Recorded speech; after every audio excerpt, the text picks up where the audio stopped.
Rajshahi medical college হাসপাতালের নিবিড় পরিচর্যা কেন্দ্র আইসিইউর তীব্র সংকটে শিশু মৃত্যু উদ্বেগজনক পর্যায়ে পৌঁছেছে। গত 2 সপ্তাহে আইসিইউ সুবিধা না পেয়ে চিকিৎসাধীন অর্ধশত শিশুর মৃত্যু হয়েছে।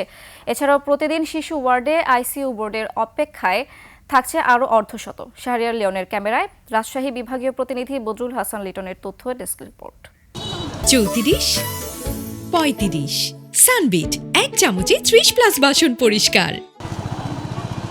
রাজশাহী মেডিকেল কলেজ হাসপাতালের আইসিইউ ইউনিটে শয্যা সংখ্যা 40, এর মধ্যে মাত্র 12টি শিশুদের জন্য। গত 10 মার্চ থেকে 28 মার্চ পর্যন্ত আইসিইউতে ভর্তির সুযোগ না পেয়ে 51 শিশুর মৃত্যু হয়েছে। প্রতিদিনই প্রায় অর্ধশত শিশু আইসিইউ বেডের অপেক্ষায় থাকে। ব্যয়বহুল হওয়ায় বেসরকারি হাসপাতালের সুবিধাও নিতে পারছে না তারা। এখানে আইসিইউ পাওয়া যায় না। যদি আজকে মনে করেন আমার ডাক্তার বলে যে আজকে অক্সিজেন লাগবে বা আইসিইউতে আজকে ভর্তি করতে হবে, সর্বনিম্ন 1 সপ্তাহ পরে যেয়ে ভর্তি করবো, কিন্তু আমার লাগবে বাচ্চার তো আজকে 32 নম্বর সিরিয়াল আইসিইউতে আমরা সিট পাচ্ছি না।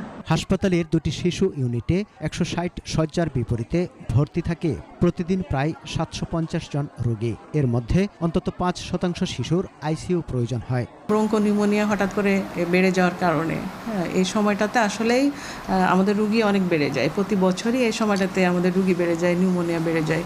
তো এই কারণে আমাদের এই চাহিদাটা আসলে একটু বেড়ে গেছে অন্য সময়ের তুলনায়। এ নিয়ে হাসপাতালের পরিচালক ক্যামেরার সামনে কথা বলতে রাজি হননি। তার মুখপাত্র জানিয়েছেন, রাজশাহী ছাড়াও খুলনা ও রংপুর বিভাগ থেকে গুরুতর অসুস্থ শিশুদের এই হাসপাতালে আনা হয়। বিশেষ করে হামের সংক্রমণ ছড়িয়ে পড়ায় বেড়েছে শিশু রোগীর চাপ। আমরা হয়তো 12 শয্যার বিপরীতে এটিকে বাড়িয়ে 20 শয্যার একটি আইসিইউ করতে পারি, কিন্তু আমি যদি পুরো শিশু ওয়ার্ডটিকে আরেকটু কার্যক্ষম এবং আরও অবকাঠামোগত উন্নতি না করতে পারি, তাহলে কিন্তু এই সংকট সম্ভব হবে না মোকাবেলা করা।